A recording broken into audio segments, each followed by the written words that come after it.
Hey everybody, it's Randy with Carchaeology, and today's adventure is another trip to the Anza estate. I've got a couple of cars that are hopefully going to find homes today, and maybe some junk as well. So follow along and let's see what sort of trouble we can get into today.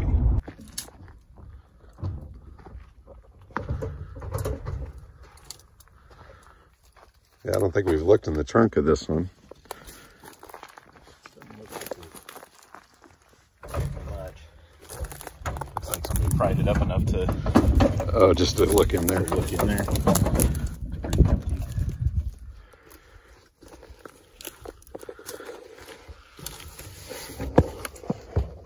Yeah, I don't see anything in there. A bit of rust. Man, why'd they take the rear end out of everything? Who knows? I think he used a lot of the parts from these other cars to keep other ones running. So like he pulled the one out of the Duster, I think to use in one of the Valiants or something like that. Yeah, that's what I was thinking. But, so who knows? Oh, the body's not too bad on this whole thing. Oh, a little bit of rust. Yeah, just that rocker. That's the worst of it.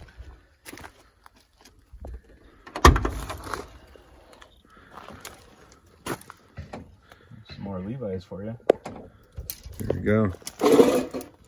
Oldest Levi's known to man, found in Plymouth. We did send a couple pairs of Levi's from this thing to the Levi Museum. That was out of this? It wasn't out of this car, but it was out of this estate. Oh, yeah, the trunk floor. Come on. Yeah. Soap? Soap? Yeah, kind of feels like soap.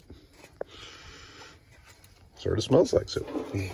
Must be soap. I wonder if that was what society was. Yeah, it says chocolates. Maybe it was chocolate. Maybe it was chocolate.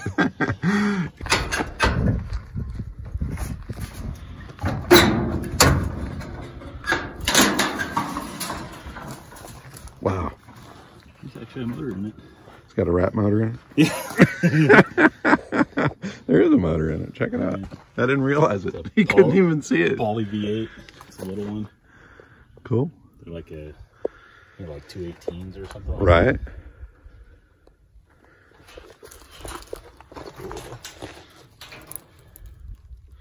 Yeah, that's a good thing.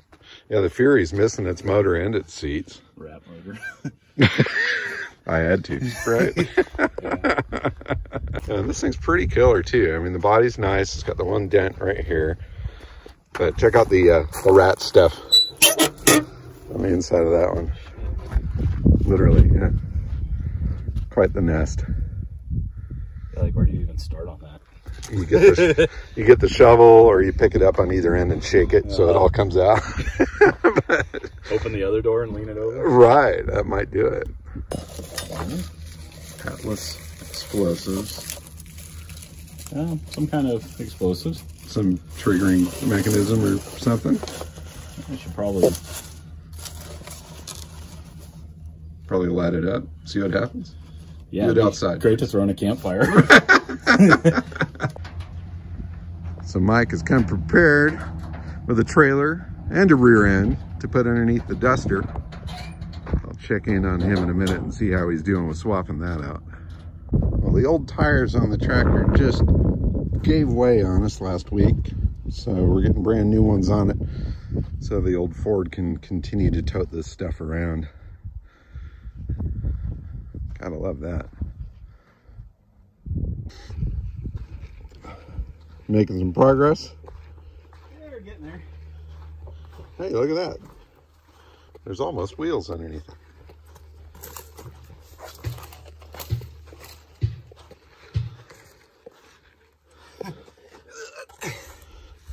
They gonna fit? Yeah. Awesome. It's just getting it just right under there. Cool. So the buyer in the Packard came, took the wheels, left some jack stands, gave us a $500 deposit, and now he's disappeared. So we'll see if he just bought $500 worth of wheels and left us with the carcass, or if he's going to come back to pick the thing up at some point. But it's starting to look a little bit thinner here. There's a cool old Farmall tractor. This one is still here. This one is still here. We've got the tire guy here putting new tires on all the tractors so we can move some heavy stuff around. Here's a free Chevy Love truck cabin frame if you want it. And we'll go back here and see what Mike is doing with the Duster. It looks like he's making progress. All right, look at that. The Duster is on the ground. All four wheels. Right on, man. Ready to go. Ready to go. Now you just got to get it up here on the trailer. Yeah. Cool. All right, you got to try that on. Yeah, not with the amount of rat shit that just fell out. Oh, of come that. on now. Up there on that dome of yours. Bring it on. Pretty sure. Stylish. Jed Clampett hat. It is. No, not a bad old rig, definitely. I love that dealer sticker or tag on the back. All the way from Florida. All the way from Florida. Right on its wheels. And off to a new life. There you go. Mike's loading another beast here with a come along. He's got plenty of money to buy Mopars, but he can't afford a winch. Priorities. He did change the tire on the trailer though, so. It's the one oddball one that I took off my enclosed. Oh, gotcha. So he's no longer running slicks on that, but so I'll give him some credit. Yeah. But buy a winch, brother.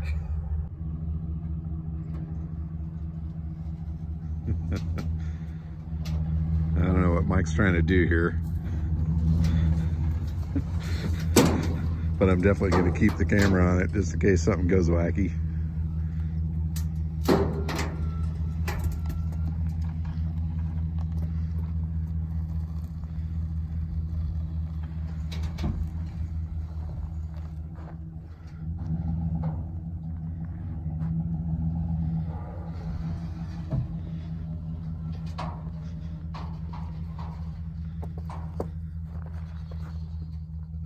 Man, that's close. Look at that up front. Ooh. That's straightening it out though. Welcome to hillbilly towing. We don't know what we're doing, but we get her done.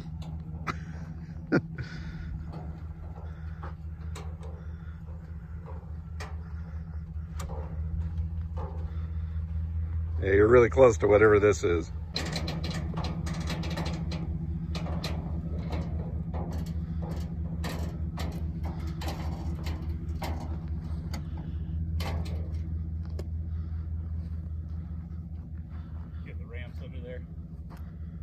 Yeah, that's probably a good idea.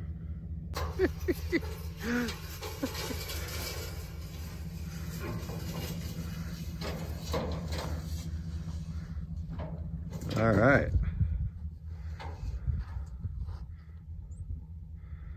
There's a method to his madness. Yeah, no, hell, I think that'll work out perfect. You just got to be careful once you get it up on the deck that it doesn't go off the front. Maybe strap it back. Yeah. You got straps in the back.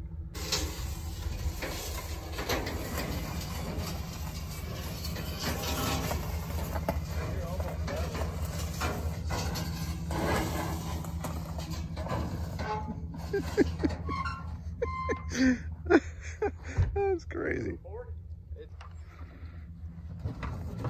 About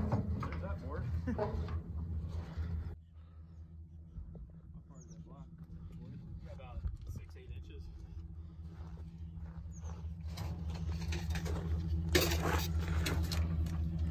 I think the rungs on the ramp are helping. Yeah. All right, almost up on that deck. Almost.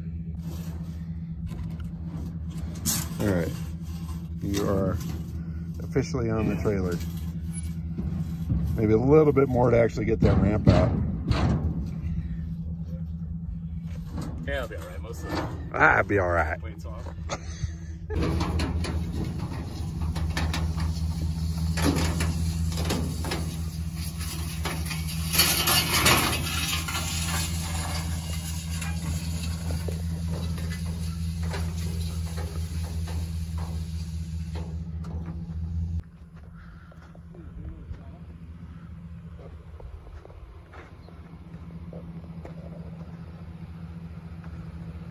the duster nearly locked and loaded.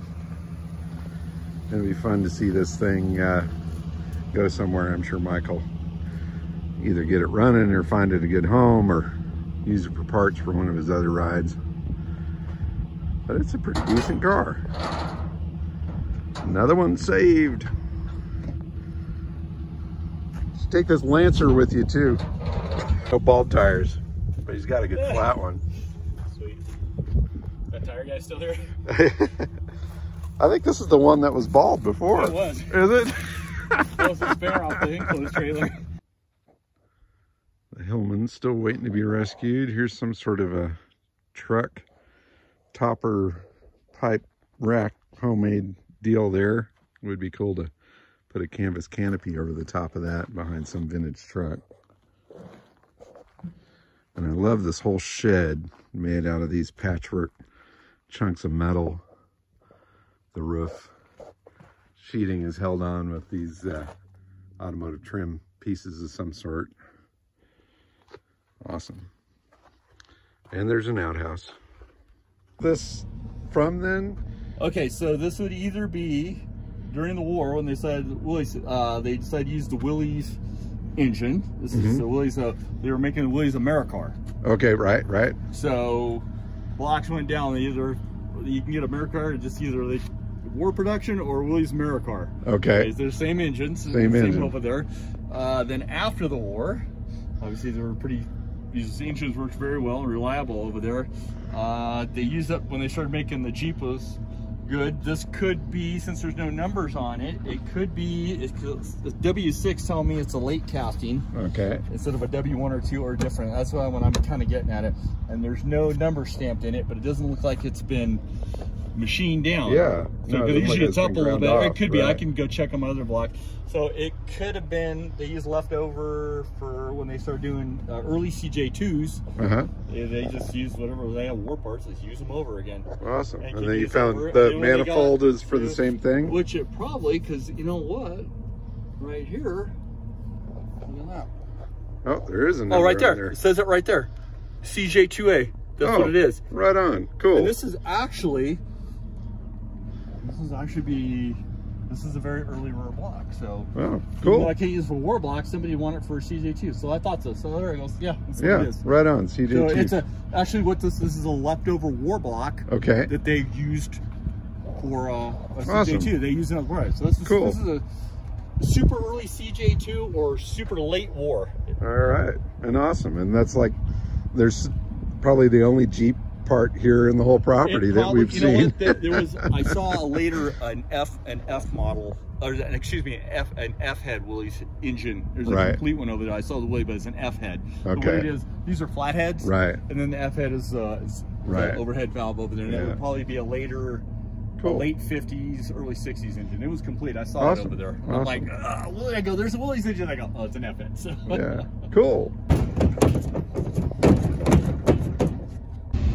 So that was another day out here in Anza. The duster has been picked up. A gentleman found himself a Jeep engine block and a couple of other parts. It looks like we may have struck a deal on the Savoy, and that may go away not this next week, but the week after. And I actually got a call back from the buyer of the Packard, and he's going to come on Monday to pick that up.